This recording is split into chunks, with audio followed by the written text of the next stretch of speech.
안녕하세요. 반갑습니다. 유수하입니다. 예. 오늘은 오래간만에 도시전설, 특히나 괴담으로 여러분들의 취침을 도와드리고자 제가 돌아왔습니다.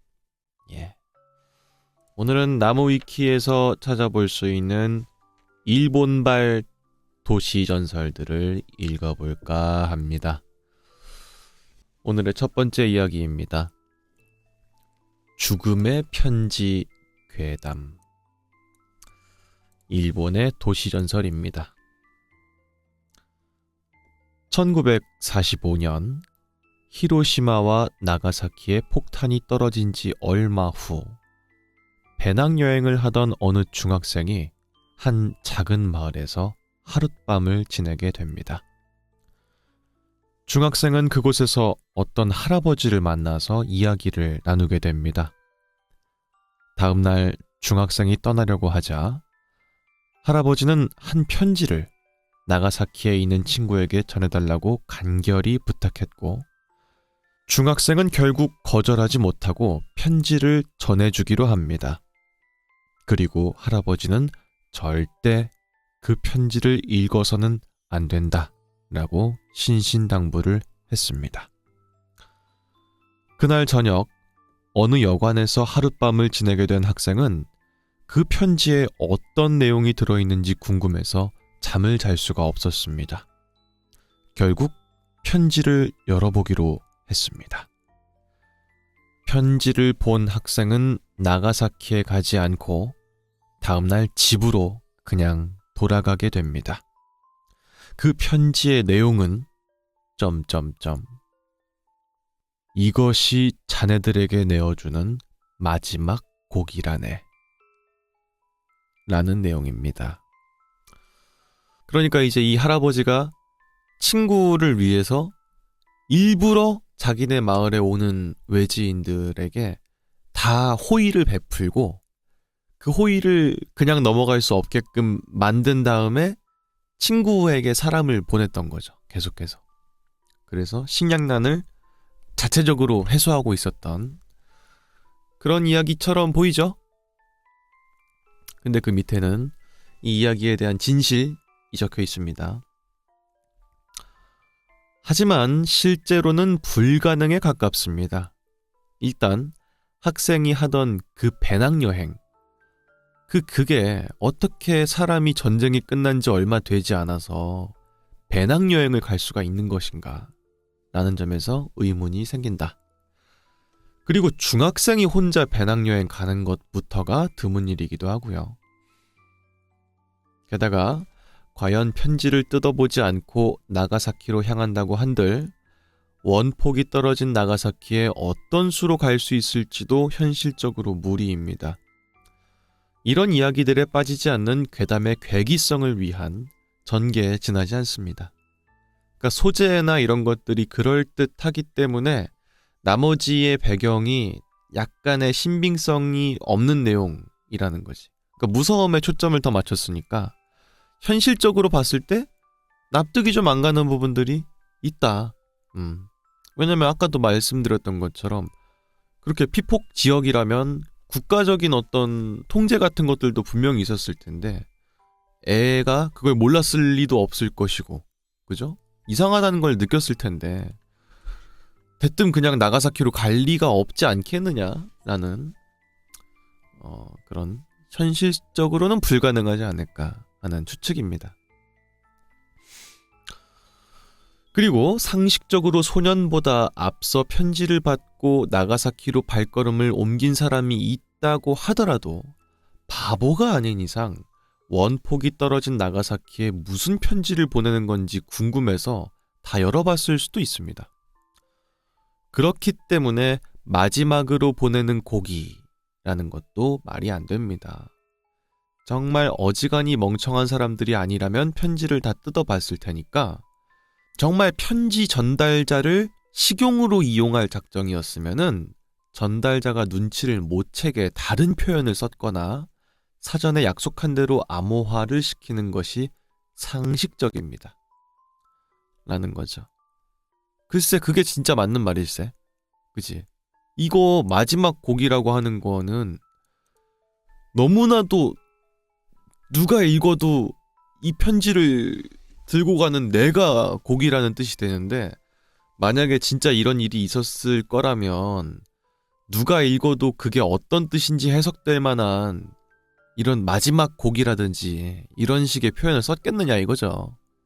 다른 말을 썼겠지 아마도. 뭐 신호등이 빨간불이다 뭐 이런 식이라든지. 이 편지를 전해주는 사람은 읽어도 내용을 파악할 수 없는 암호로 적혀 있어야 현실적이지 않느냐, 뭐 그런 내용입니다. 글쎄 사실일 것 같진 않습니다. 예, 특히나 여태까지 무서운 뭐 이야기나 뭐 도시전설 같은 것들 많이 읽어왔지만 더더군다나 전쟁 관련된 것들이 많아요. 예, 전쟁 자체가 비인륜적인 그런 사건이고 하다 보니까 이런 일들도 벌어졌는데, 무서운 이야기에 나올 법한 이야기가 현실에서 벌어지지 않았으리란 보장이 없을 것이다 라는 개념 때문인지 전쟁 관련된 무서운 이야기들이 상당히 많은 것 같습니다.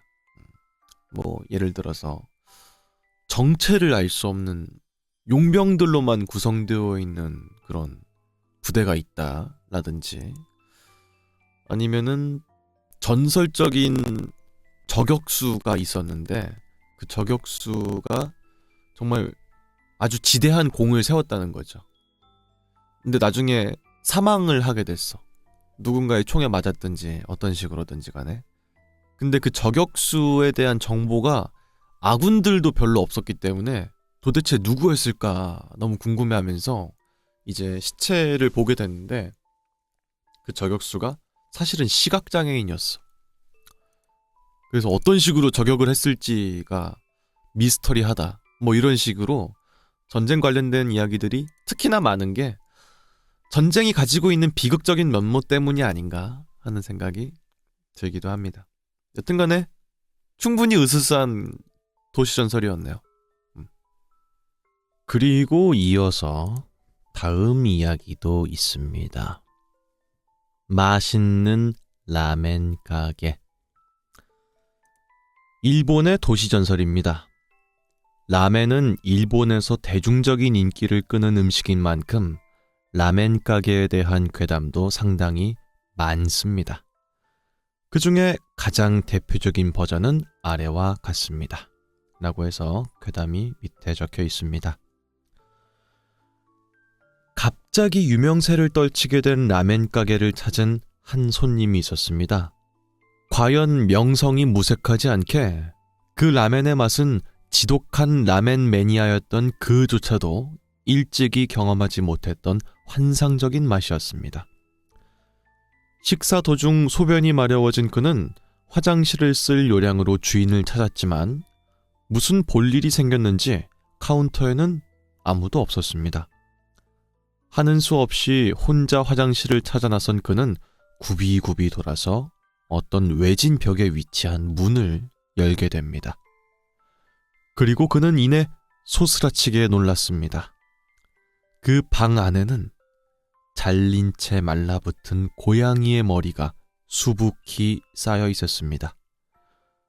여지껏 경험하지 못했던 신비한 국물의 맛의 비결은 바로 그것이었습니다. 라고 하는 이야기입니다. 다다미 넉장 반 세계 일주에 등장하는 포장마차 라멘집도 고양이 라멘이라는 이름 때문인지 고양이로 육수를 우려낸다 라고 하는 소문이 돌기도 합니다. 이 일본은 뭐 정말 길고양이도 많고 하니까 그런 길고양이를 식재료로 쓴다는 괴담이군요. 근데 우리나라도 비둘기 고기 관련된 괴담 같은 것들이 있었거든요. 이제 흔하게 볼 수 있는, 이제 어떻게 보면 식재료로 될 수도 있는 그런 고기가 많이 있잖아요. 네. 아니 치킨 같은 것들도 돈 주고 사 먹는 건데 비둘기는 항상 우리 길가에 널려 있으니까 그걸 잡기만 하면 공짜로 이제 원재료를 수급받을 수 있는 거니까요. 다른 버전도 있습니다. 어떤 라멘 가게. 그곳은 항상 손님이 줄을 서서 먹는 유명한 맛집으로 영업은 언제나 성황이었습니다. 그러나 그곳의 라면은 화학 조미료를 듬뿍 사용하고 돼지 지방이 거의 1cm에 걸쳐 막을 이룬 채로 둥둥 떠 있습니다. 덕분인지 겨울이라고 해도 라멘에서 뜨끈한 김이 올라오지 않습니다. 뜨거운 김을 그 돼지 기름의 막이 가로막기 때문입니다. 단골 손님들은 마늘, 후추를 코에 땀이 줄줄 날 정도로 뿌리고는 후룩후룩 라멘을 먹어댑니다. 그 가게의 주인 아저씨는 조금 안색이 안 좋은 단골 손님을 발견하면 곧잘 기념사진을 찍곤 했습니다. 가게 벽에 앞정으로 꽂힌 폴라로이드 사진은 대략 50여 장 정도. 저기 사진에 나와 있는 놈들 지금은 다 죽은 놈들이야. 아저씨는 그 중에서도 가장 최신 사진 하나를 가리켰습니다. 이 사람은 바로 얼마 전에 간이 망가져서 죽었다. 그리고 저기 저 손님은 입원을 했는데도 병원을 빠져나와서 우리 가게에 라면을 먹으러 왔었지. 이제 곧 저승길로 떠나겠지. 터무니없는 초고칼로리 고단백에 고나트륨, 화학조미료가 범벅이 된 라면을 일주일에 4-5번이나 처먹어대니까 엉덩이에 돼지기름이 줄줄 새나오지 않는 게 신기할 정도지. 지방간 진단을 받거나 몸에 두드러기가 슬슬 나는 지경인데도 질리지도 않고 계속 먹으러 오는 놈들을 보면은 사진을 함께 찍곤 해. 게다가 이게 전부란 보장도 없지. 아마 나 모르게 죽어버린 놈들도 숱하게 많을걸? 그리고 그는 말을 이어갔습니다. 그렇지만 이 정도로 지독하게 몸에 나쁜 음식을 만들지 않을 수도 없어. 기껏 고생하면서 좋은 음식을 만들어도 자극적인 맛이 아니면 팔리지를 않아. 몸에도 좋고 맛도 좋은 요리를 목표로 한 적도 물론 있었지만 그래서야는 가게가 돈이 안 되지. 결국 몸에는 독이 되고 입에만 좋은 요리가 아니면 기억해주질 않는 법이야. 이상한 놈들. 돈을 내면서까지 독을 처먹고 있으니. 아저씨는 손가락에 끼워 피우던 담배를 바닥에 비벼 끄면서 중얼거렸습니다. 외식을 해도 라면은 어지간하면 먹지 마. 라는 기묘한 내용이네요.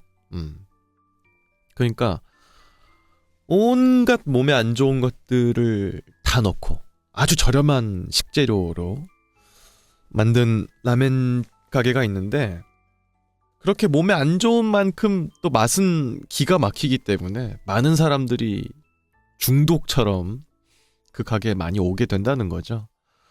근데 이제 가게 주인이 문득 손님의 얼굴을 봤을 때 처음 왔을 때에 비해서 훨씬 안색이 안 좋은 사람을 발견하면은 사진을 같이 찍자라고 제안을 한다는 거예요. 근데 이제 속마음은 숨긴 채로 그냥 너무 단골이시니까 같이 사진 한 방 찍죠? 뭐 이런 식으로 제안해서 찍는 건데 그렇게 사진을 같이 찍은 손님은 이제 뭐 어김없이 며칠 정도 뒤가 되면은 사망을 하게 된다는 거죠. 워낙에 고단백인데 고나트륨이고 그래서 그런 걸 계속 먹으니까 건강이 악화가 될 수밖에 없어서 사망을 한다는 건데 이 주인장의 지론은 결국 그렇습니다. 몸에 좋은 식재료를 쓰면은 그만큼 이제 원가비가 올라가게 되고 가게에는 도움이 전혀 안 된다는 거지. 그리고 그렇게 맛있는 몸에 좋은 걸 만들어도 사람들은 더 자극적이고 그런 것들만 기억하지 건강하고 맛있는 음식은 별로 기억하지 않는다. 그렇기 때문에 맛은 정말 기가 막혀도 건강엔 진짜 안 좋은 음식을 팔 수밖에 없게 됐다. 그러니까 웬만하면은 외식은 하되 라멘은 먹지 마라. 이런 말을 덧붙인 거죠.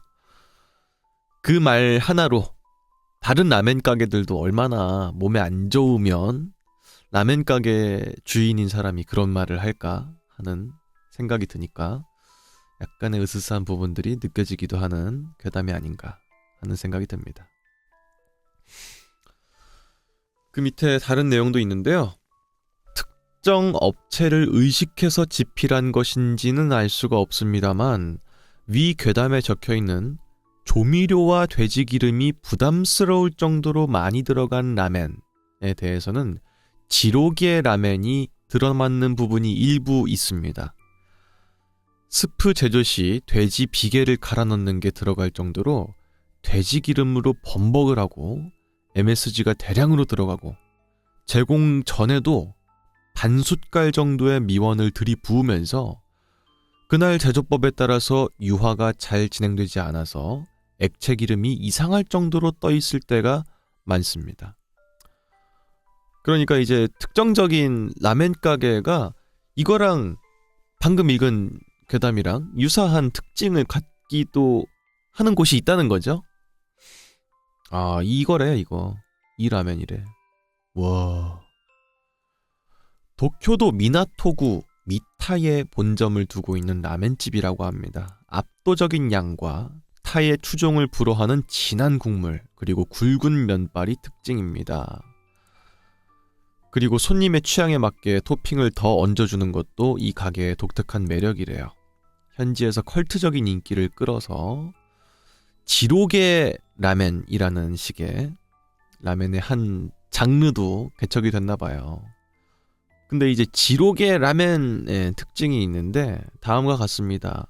일단 양이 압도적으로 많다. 그리고 간과 기름기가 매우 강력하다. 그럼에도 불구하고 사람이 많기 때문에 빨리 먹고 빨리 나가야 된다. 그래서 이런 부분들이 방금 읽은 괴담과 약간 유사한 부분들도 분명히 있죠. 그래서 지로 라멘을 약간 저격한 게 아니냐라는 이야기도 있는 괴담이래요. 이 라멘 지로에 열광하는 사람을 지로리언이라고도 부른답니다. 근데 지로리언에 의하면 라멘 지로는 라멘이 아니고 지로라고 하는 음식에 가깝다라는 말도 했다고 합니다. 라멘이라고 보기가 좀 어려울 정도로 다른 특색을 갖추고 있는 음식이라는 거죠. 그만큼. 대다수의 사람들이 처음에 지로 라멘을 먹고 나서는 두 번 다시 이딴 음식물 쓰레기는 안 먹겠다라고 결심을 하는데 나중에 다시 생각이 나서 한두 번을 더 먹어보다가 결국은 지로리언이 된다 라고도 한답니다. 거기다가 이 라면에 푹 빠져서 먹어대다가 병원에 실려간 케이스도 실제로 여럿 있습니다. 그 중에 가장 유명한 케이스는 맥시멈 더 호르몬이라고 하는 밴드가 있는데요. 여기에 기타 담당이었던 맥시멈 더 료쿤. 한창 때에는 한 달 동안 매일 지로라멘을 먹었고요. 온갖 성인병으로 고생하다가 뇌수막염으로 2번이나 병원에 실려갔을 정도라고 합니다. 그렇기 때문에 방금 읽은 건 도시전설일 뿐이지만 고객 사진을 수집하는 것 말고는 거의 대부분이 실제로 일어나는 일이라는 게 더 무섭습니다. 라는 거네요. 맥시멈 더 호르몬은 유명한 밴드지. 그 데스노트 노래 아시죠? 애니메이션 데스노트 2기 오프닝 왓썹 피플 부른 게 맥시멈 더 호르몬이잖아. 거기에 기타리스트가 실려갔대요. 그리고 이거랑은 또 다른 버전이지만은 인육을 사용하는 라멘집과 관련된 도시전설들도 많이 있습니다. 이것은 어느 정도의 실화를 기반으로 두고 있기도 한데 과거 야쿠자 조직 간의 대결 중에서 잘라낸 손목을 은닉하기 위해서 라멘의 국물통에 집어넣고 푹 고았다는 실화도 있다고 합니다.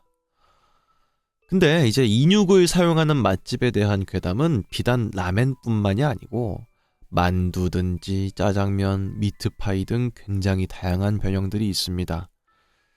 재료를 확실하게 알 수 없는 음식에 대한 불안감이 반영된 듯 합니다. 라멘은 아닙니다만 음식에 마약을 넣어서 판다는 괴담도 있습니다. 그래서 뭐가 됐든 간에 압도적인 인기를 끌고 있는 라멘 가게라는 게 약간 뭐랄까 왜일까? 이런 생각이 드니까 그죠? 그럼 뭔가 일반적인 식재료를 사용하지 않는 곳이 아닐까? 그리고 이제 보통 가게의 맛에 대한 레시피는 비밀일 수밖에 없으니까 더 궁금하잖아요. 뭐가 재료일지가. 그래서 이런 식의 뭐 고양이 고기를 썼다든지 인육을 썼다든지 아니면은 뭐 진짜 몸에 안 좋은 것들을 이용해가지고 만들었다든지 하는 식의 괴담이 있는 게 아닐까 하는 생각이 들기도 하네요. 글쎄 근데 확실히 맛이 있는 음식들은 비례하게 건강에 안 좋은 것들이 많이 들어가는 경향들이 있기 마련이니까요. 특히나 이제 MSG 같은 것들이 상당히 많이 들어가는 경우들이 있죠. 제가 옛날에 아르바이트를 한 적이 있었는데 족발집에서요. 거기 겉절이가 되게 맛있었거든요. 족발집에 가면 보통 이제 사이드 메뉴가 되게 맛돌이인 경우들이 많으니까, 그죠? 근데 진짜 기겁한다니까요. 아니 뭐 그 겉절이 배추 이런 거는 싱싱한 걸 쓰는데 안에 들어가는 MSG가 진짜 농담 아니고요. 산 약수터에 있는 그 약수 바가지 있잖아요. 그 플라스틱 돼 있는 거 그걸로 MSG를 퍼가지고 넣어요. 그 정도로 많이 들어갑니다. 그래서 진짜 건강 생각하면은 먹기 어려운 그런 것들이 식당에서 일해보신 분들은 아마 다 아실 것 같아요. 그리고 예를 들어서 막 고깃집 쌈장 같은 거는 특히 더 맛있는 느낌이 있잖아요. 그런 것들도 뭐 제가 일했던 족발집의 경우지만 일단 사이다가 들어가고요. 소주가 들어갔어요. 네. 그래서 그냥 쌈장이 아니었어.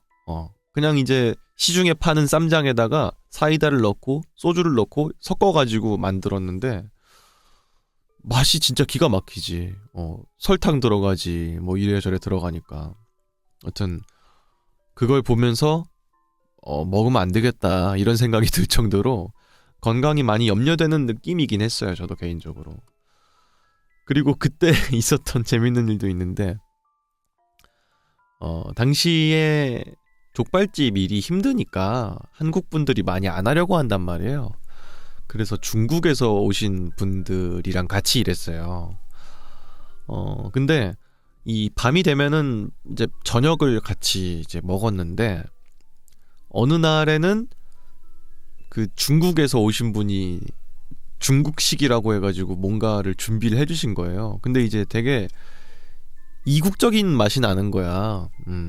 그래서 되게 좀 맛이 좀 향이 이상하다 싶었단 말이에요. 그랬더니 같이 일했던 이모가 이거 고기 뭐 사람 고기 아니지? 막 이런 식의 농담을 했던 기억이 나네요. 당연히 아니지. 당연히 아닌데 이제 뭔가 식재료가 뭔지 알 수 없고 향이 약간 이상하고 이러면은 이제 먹을 수 없는 게 들어간 게 아닌가 하는 식의 의심을 하게 되니까요. 사람이라면. 게다가 뭔가 평상시에 그분이 되게 좀 억셌거든요. 그래서 그런 농담을 했던 기억이 나네요. 이모가. 근데 진짜 농담이라도 그런 말을 사실 잘 안 하잖아.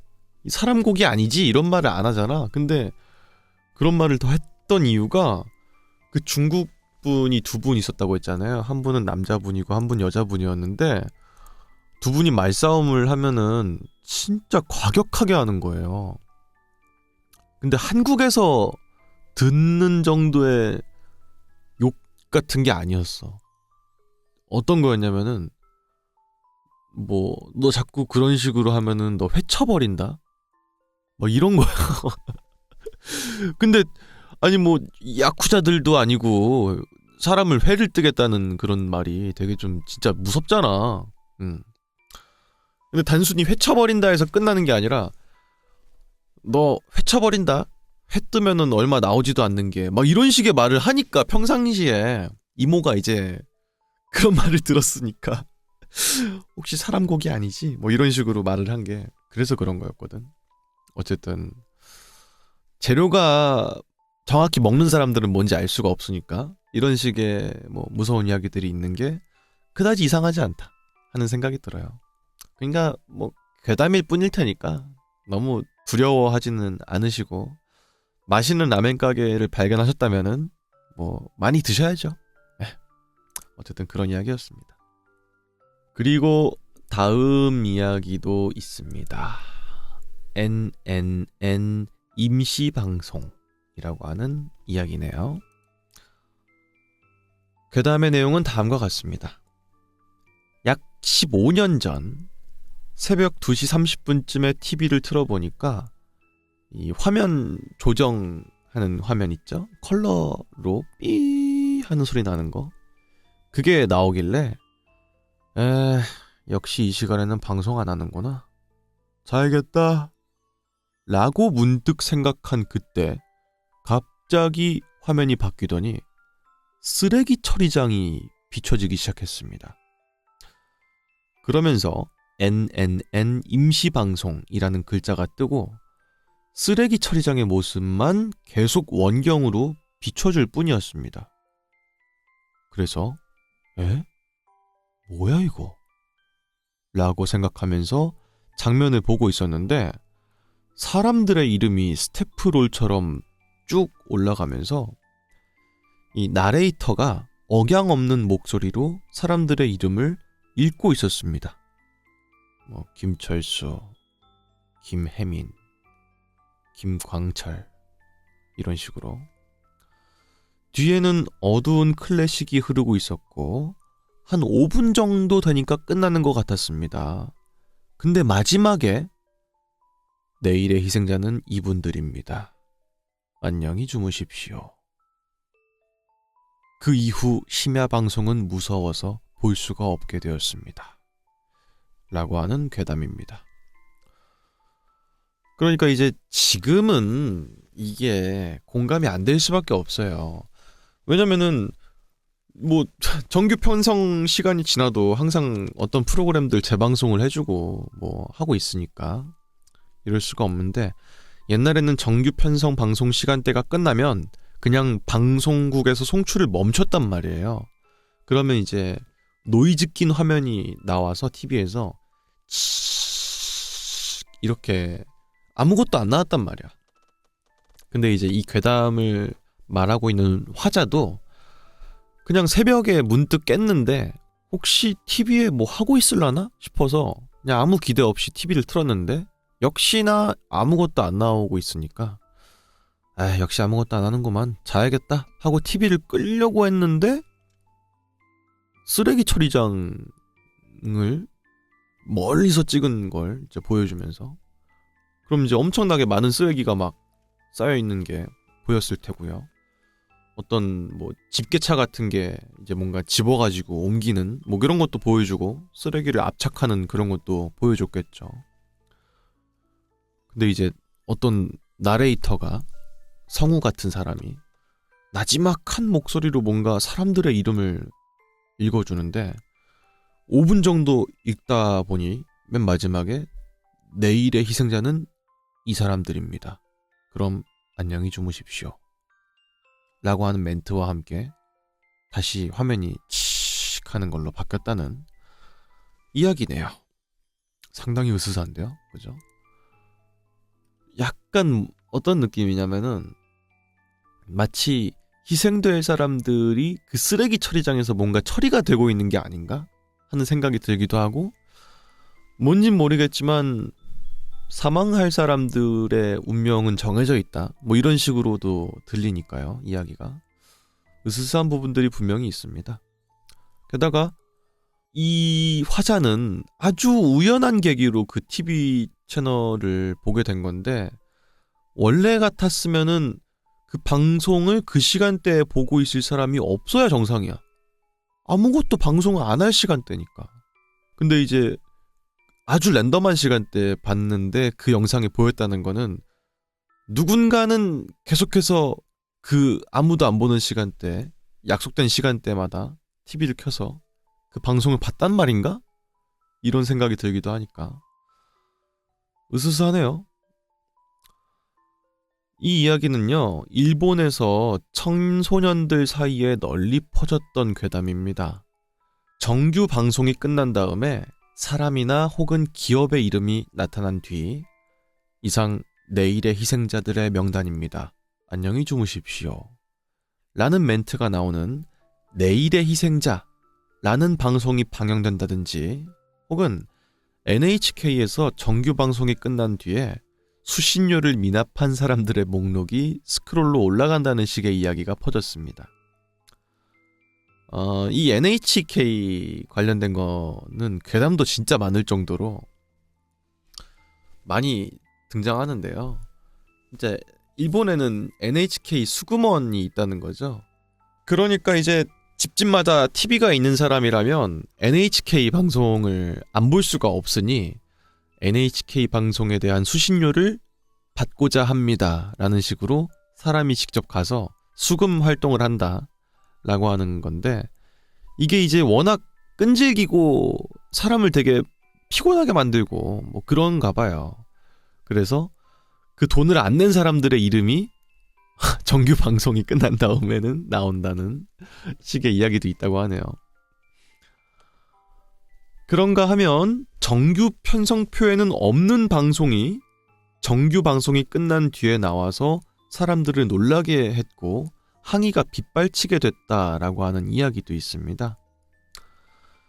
보통 이런 도시전설들이 만들어진 이유는 아직 가치관이 제대로 형성되지 못한 어린이들이 어쩌다가 우연하게 보게 된 심야 프로그램의 내용을 잘 이해하지 못해서 생긴 오해라는 설도 있습니다. 이게 좀 그나마 설득력이 있긴 하네요. 그죠?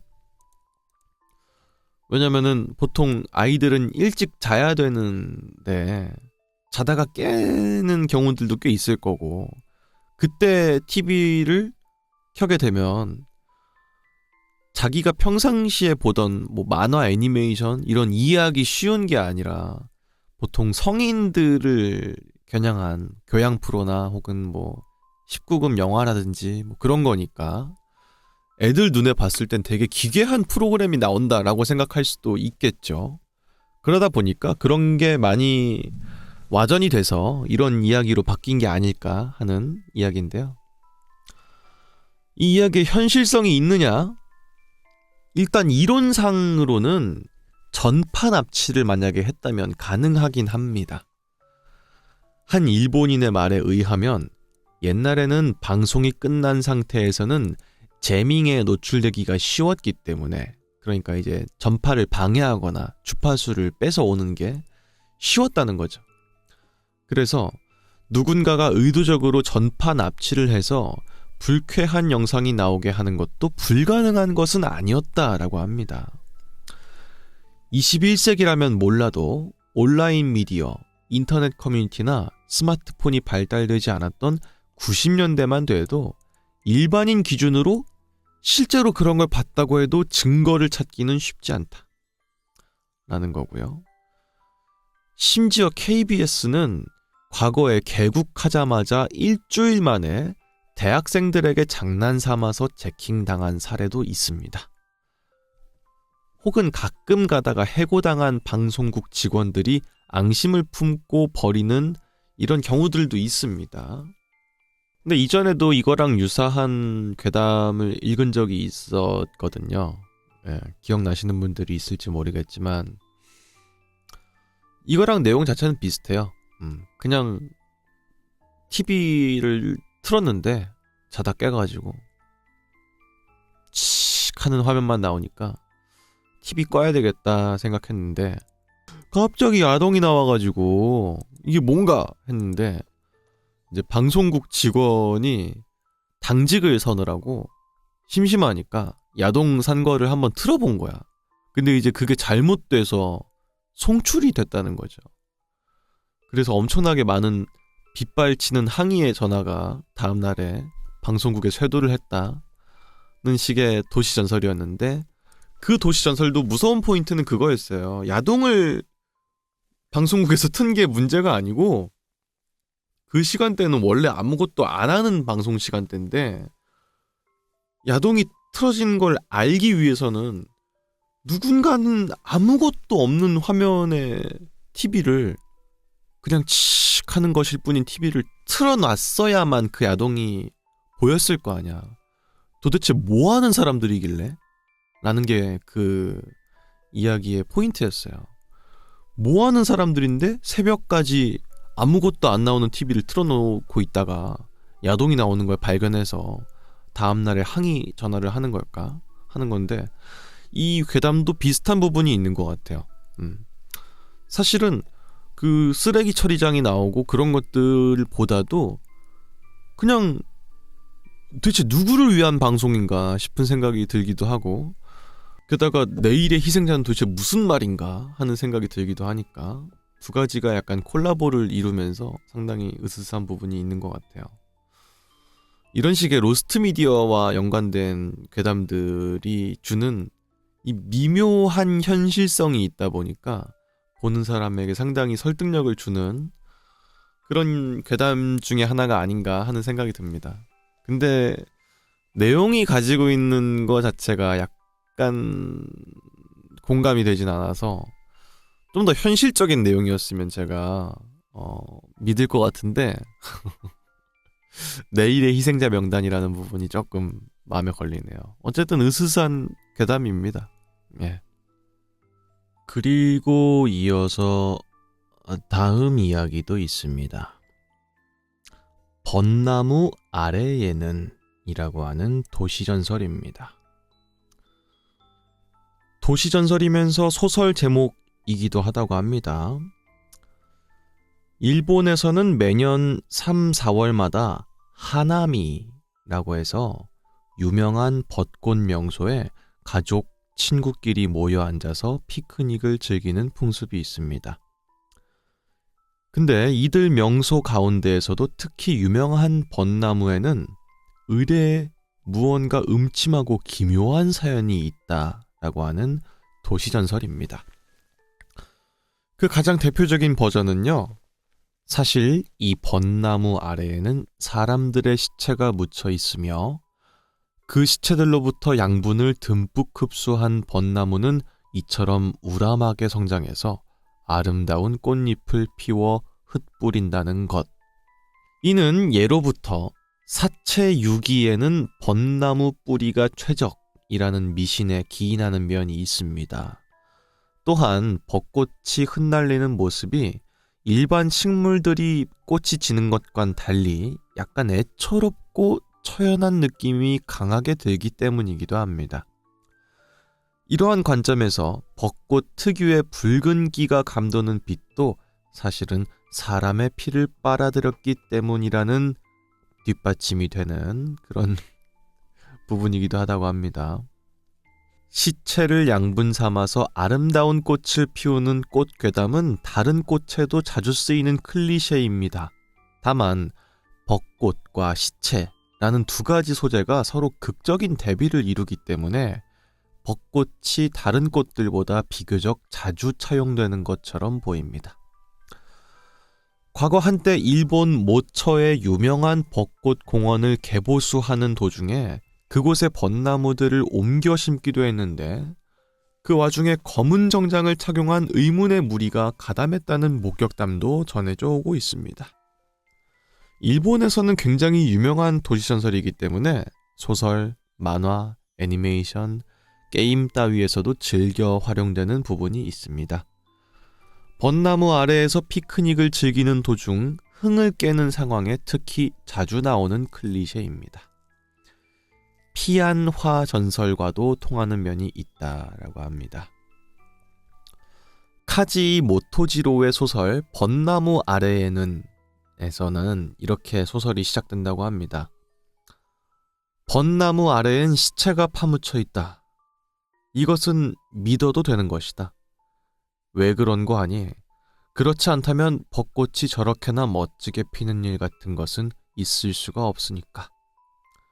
나는 저 아름다움이 믿겨지지가 않아서 요즘 2, 3일 불안했다. 그러나 지금 드디어 깨닫게 되었다. 벚나무 아래에는 시체가 파묻혀 있다. 이것은 믿어도 되는 것이다. 라는 이야기가 나온다고 합니다. 야, 근데 이 벚나무 아래에 시체가 있다는 소재가 쓰인 이제 미디어들이 굉장히 많은데, 야, 마리아님이 보고 계셔, 메이플 스토리, 소년탐정 김전일, 흡혈 벚나무 살인사건, 스즈미야 하루이, 아가씨, 역전재판, 주문은 토끼입니까, 쿠키런 등등등등 굉장히 많네요. 예. 근데 뭔가 일견 봤을 때 약간 납득이 되기도 해요. 그죠? 왜냐면은 일단 굉장히 드문 색깔의 꽃이 피니까요. 벚나무에서. 어떻게 보면은 붉은 사람의 피를 쫙 빨아들였을 때 꽃이 개화하게 되면은 그 색깔이 그대로 나오진 않을 거 아니에요. 약간 옅게 나오겠죠. 그러니까 피를 빨아들였기 때문이 아닐까라는 식의 추측을 하는 것도 뭐 이상하지 않고, 게다가 벚꽃이 지는 그 방식 자체가 상당히 좀 뭔가 쓸쓸함을 주는 느낌도 있고, 더불어서 벚나무로 유명한 아주 그런 명소에 가면은 유난히도 큰 것들이 많은데, 나무가 저렇게까지 크게 잘 자랄 수 있는 환경이 제공되는 게 쉽지 않을 테니까 뭔가 특이한 양분이 제공되지 않을까?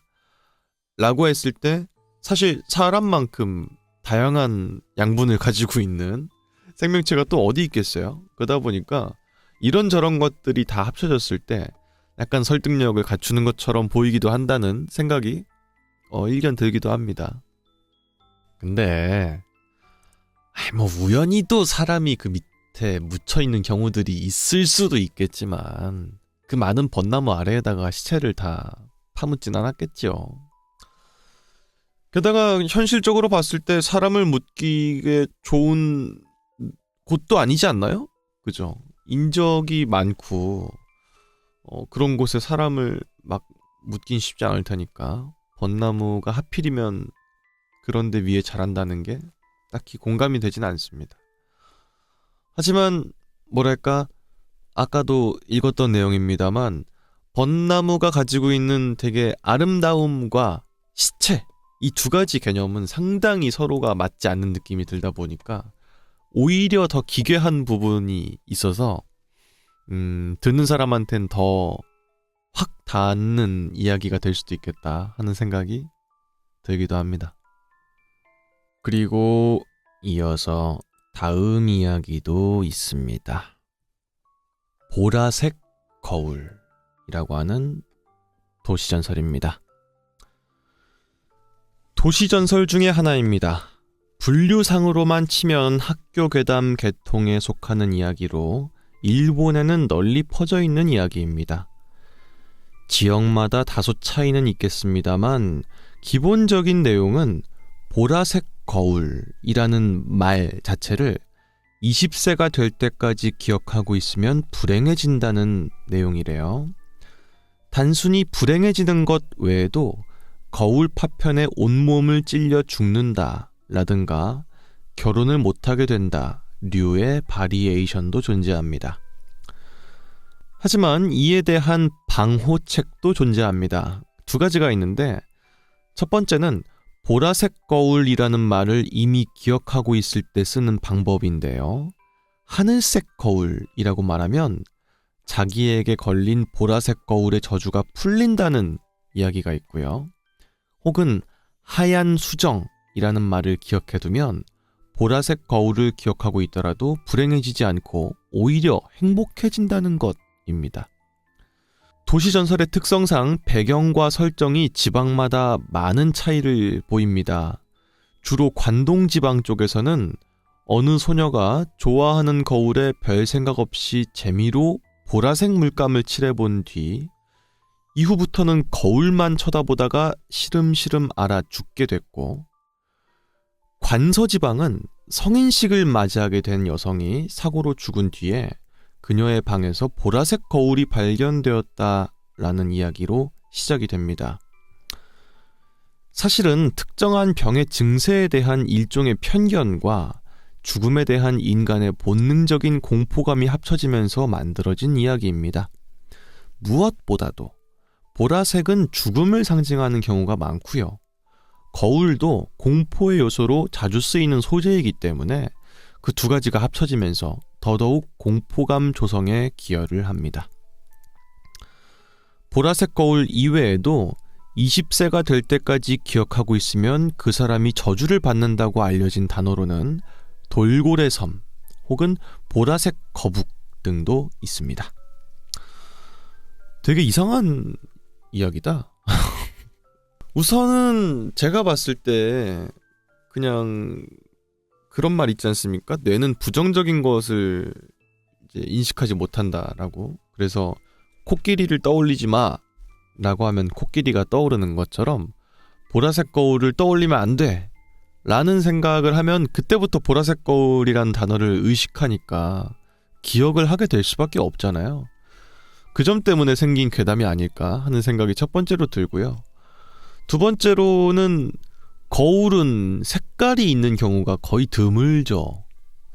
웬만하면 보이고 있는 색을 그대로 보여주거나 혹은 흑경이라고 해서 블랙미러, 아예 검정색인 거울들도 있긴 합니다만 그 외에 다른 색깔의 거울들은 현실 세계에서 찾아보기가 굉장히 드무니까 보라색 거울이라는 단어 자체가 주는 키치함도 분명히 있기 때문에 기억에 더 남을 수밖에 없지 않나? 이런 생각이 들어요. 게다가 실제로 보라색 거울이 존재한다면 되게 이상한 느낌일 것 같잖아요. 그죠? 뭔가 어울리는 색깔은 아니니까요, 거울에. 그리고 앞서 언급이 된 부분도 있습니다만 보라색 자체가 죽음을 상징하는 경우들도 많고 거울도 항상 무서운 이야기들엔 종종 등장하는 소재이기 때문에 두 가지가 합쳐져서 특유의 기괴한 분위기도 자아내는 부분이 분명히 있는 것 같다. 이런 말씀은 드릴 수 있을 것 같네요.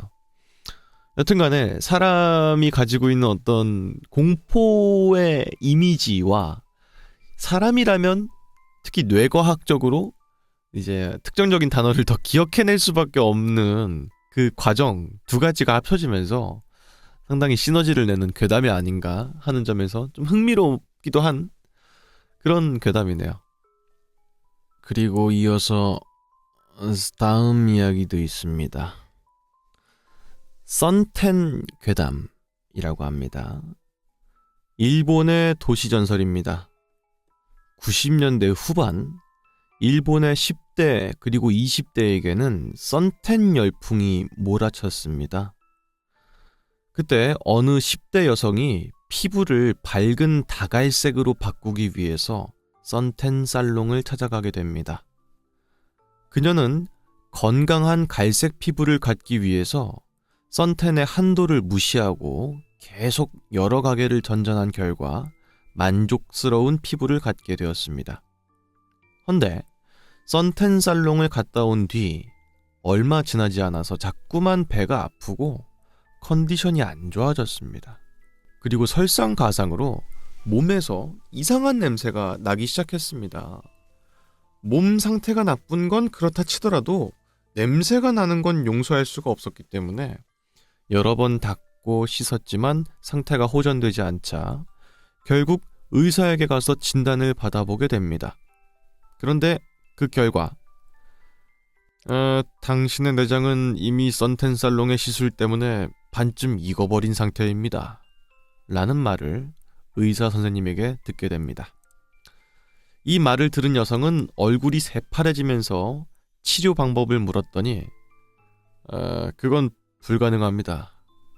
당신은 익어버린 스테이크를 원상태로 돌릴 수 있습니까? 라는 대답만 돌아왔고요. 그 이후 그 여성은 시름시름 앓다가 몇 주 뒤에 죽게 됩니다. 라는 건데 이 이야기가 좀 되게 뜬금없지만 그럴 수도 있겠다라는 생각이 드는 게 당시에는 갸루 문화가 일본에 상당히 유행했을 시기였고 그러니까 뭔가 이국적인 느낌을 주고 흰 피부를 선호하는 그런 사상에서 벗어나서 어두운 피부색을 유지하려고 했던 특정적인 소수의 사람들이 있으니까요. 그런 사람들은 결국 썬텐 같은 걸 많이 할 수밖에 없을 것이고, 에스컬레이딩이 되다 보면은 누가 썬텐을 많이 했나 같은 경쟁, 보이지 않는 경쟁으로 흘러갔을 수도 있죠. 그러다 보면은 이런 식으로 썬텐을 오남용을 하게 되면서 뭔가 내장이 익을 정도로 썬텐을 하는 사람이 생길 수도 있다, 이런 생각이 일견 들기도 합니다만, 글쎄, 내장까지 익는다는 건 공감이 되진 않네요. 어쨌든 이런 이야기가 생긴 발단, 그리고 실체가 있습니다. 이 이야기는 1980년대 미국에서 떠돈 이야기인데요. 작가인 J.H. 브룬바가 소개한 작품이기도 했습니다. 근데 90년도 말쯤에 일본에서 다시 떠돌게 되게 됩니다. 피부를 인공적인 열과 시술을 가해서 변환시키는 기술에 대한 막연한 공포와 전자레인지에 대한 오해가 이런 도시전설을 떠돌게 한 것으로 추측하게 됩니다. 만약 단순한 썬텐이 아니라 직접적으로 열을 가하는 물건이라면 40에서 50도 정도의 꽤 높지 않은 온도여도 몇 시간 단위로 오랫동안 부착하면 저온 화상에 의해서 내장에 직접적인 타격이 가해져서 쇼크사가 가능하다고 하긴 합니다. 그러니까 내장이 저온 화상을 입어서 사망까지 유도하는 게 불가능하진 않다. 다만 이것도 직접적인 열원에 몇 시간을 대야 간신히 익을 정도고, 대다수는 그 전에 뭔가 잘못되고 있다는 걸 알아챌 수밖에 없습니다. 라는 거죠. 그러니까 열로 인해서 내장이 타는 게 불가능하진 않지만, 대다수 멀쩡한 사람이라면 그 과정에서 이미 내가 뜨거움을 느낀다든지 하는 식으로 내장이 익을 때까지 갈 리가 웬만하면 없다는 거죠. 그렇기 때문에 실제로 이런 저온 화상의 피해자는 대개 빠른 반응이 불가한 영유아나 노인, 혹은 혈관 질환자나 필름이 끊길 정도로 술에 심하게 취한 사람 정도밖에 없습니다. 따라서 썬텐만을 이용해서, 그것도 띄엄띄엄으로 하는 이상 저런 식의 저온 화상 자체는 불가능하다고 볼 수 있겠습니다. 라는 건데, 요약을 하자면 불가능하진 않다. 저온 화상으로 내장이 익는 게. 다만 썬텐처럼 특정적인 짧은 시간 동안에만 받는 시술로는 불가능하다. 그걸 아무리 여러 차례 받는다고 해도 열이 지속되는 게 아니고, 그죠? 열이 좀 올라올 때쯤 되면 또 다시 밖에 나가야 되고 이래니까 내장이 익을 리가 웬만하면 없을 것이다, 라는 이야기인데요. 저온 화상은 진짜 위험합니다. 특히나 군대나 이런 데는 또 추우니까 핫팩 같은 거를 침낭에 넣어놓은 채로 자는 경우들이 꽤 있는데, 잘 때까진 좋지, 뜨끈뜨끈하니까.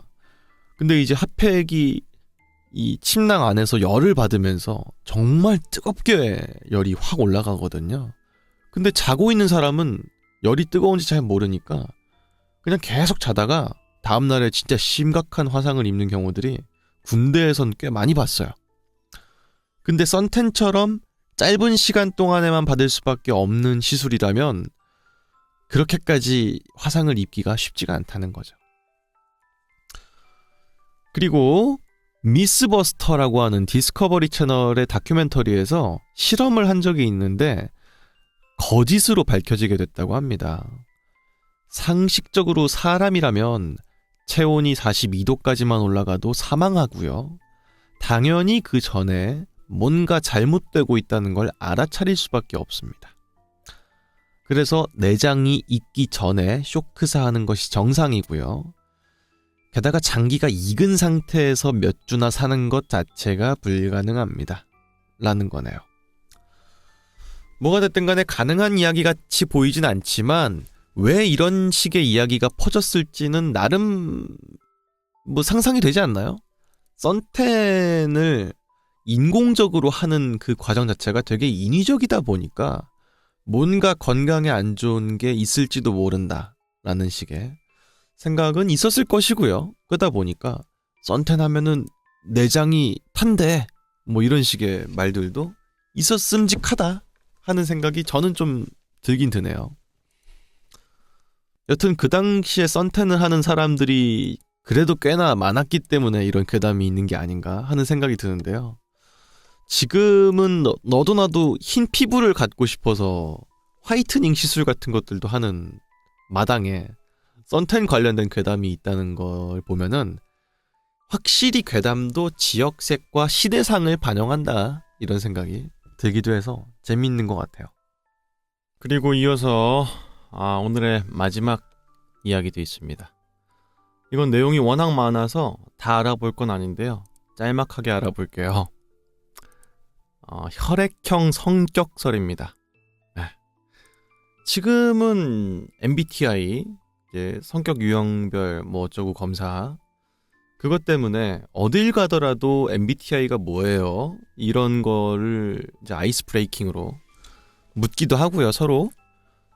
게다가 몇 년 전에는 우리나라에서 회사 면접에서도 MBTI가 뭐냐 이런 식으로 물어보는 적이 있을 정도로 상당히 성격을 알아내고자 하는 인간의 욕망은 항상 있어 왔는데 MBTI가 있기 전에는 혈액형이 있었습니다.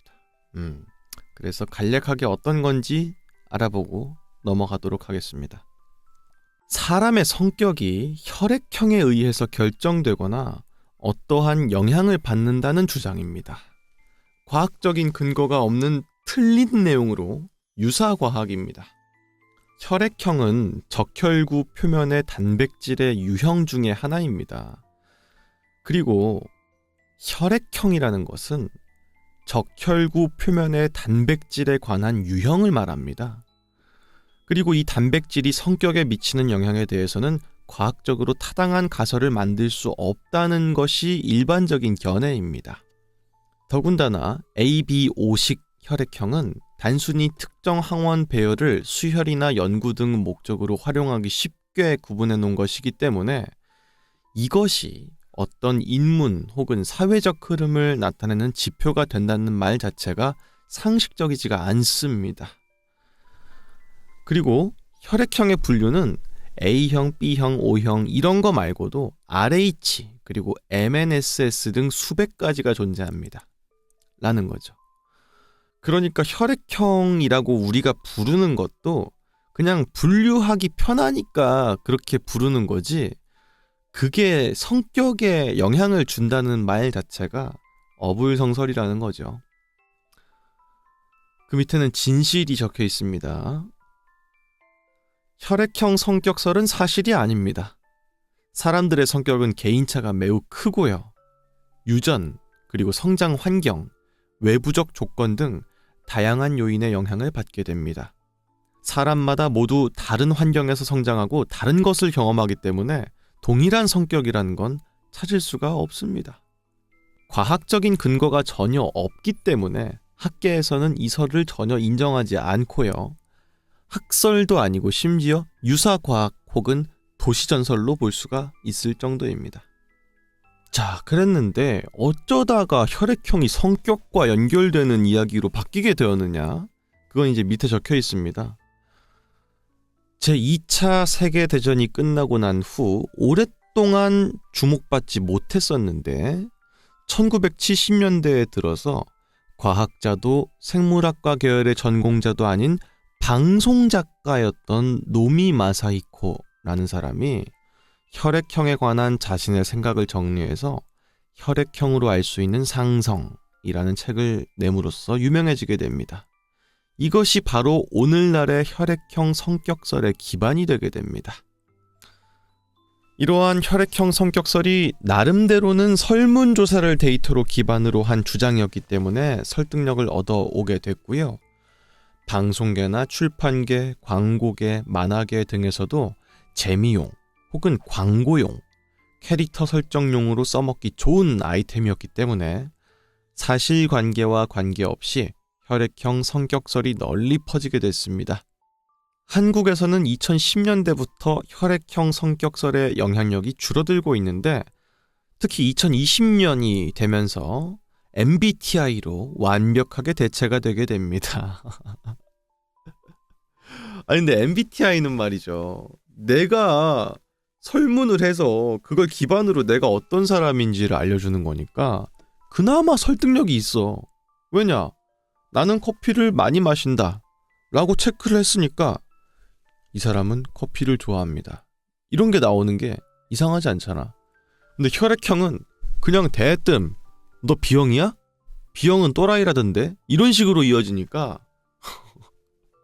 오해가 많을 수밖에 없고 이게 또 말이 안 되는 거죠. 혈액형에 따라 성격이 바뀐다는 게. 근데 이제 지금은 말이 안 된다고 생각하지만 진짜로 10년 전, 20년 전만 해도 혈액형 관련돼서 성격을 유추하거나 하는 게 진짜 많았어요. 그래서 캐릭터 설정이나 혹은 인물 같은 거를 소개할 때 항상 혈액형도 같이 말했단 말이에요. 그런 게 다 이런 걸 기반으로 하고 있기 때문이라고 뭐 할 수 있겠지요. 뭐 하여튼간에 그렇습니다. 근데 이제 제가 생각하기에는 우리도 우리를 모르고 타인에 대해서 정보를 알고 싶은 경우들도 있고 긴 시간을 들이지 않고요. 그럴 때 혈액형에 따라서 성격을 정한다면 얼마나 간편하겠어요. 그죠? MBTI를 통해서 그 사람이 어떤 유형의 사람이라는 거를 알아낼 수 있다면 얼마나 편합니까? 그래서 타인을 알고자 하는 그 욕망 때문에, 그리고 타인을 규범화하고자 하는 그런 욕망 때문에 이런 성격설 같은 게 등장하는 게 아닌가 하는 생각이 들어요. 다만 누구나 그렇듯 장소나 상황이나 대상에 따라서 소극적인 사람도 대범해지기도 하고 대범한 사람도 소극적이게 바뀌기도 하잖아요. 그러다 보니까 이런 것들은 늘상 바뀌는 것이다. 성격이라는 것이 하나에 머물러 있지 않다. 그러니까 MBTI 그만 좀 물어봐라. 이런 말씀을 드릴 수 있을 것 같다. 다만 규범화하고 싶어 하는 건 사람의 본능이다 보니 이런 식의 설도 있었다는 게 크게 이상하진 않다. 이런 생각이 드는 일본의 도시전설이었습니다.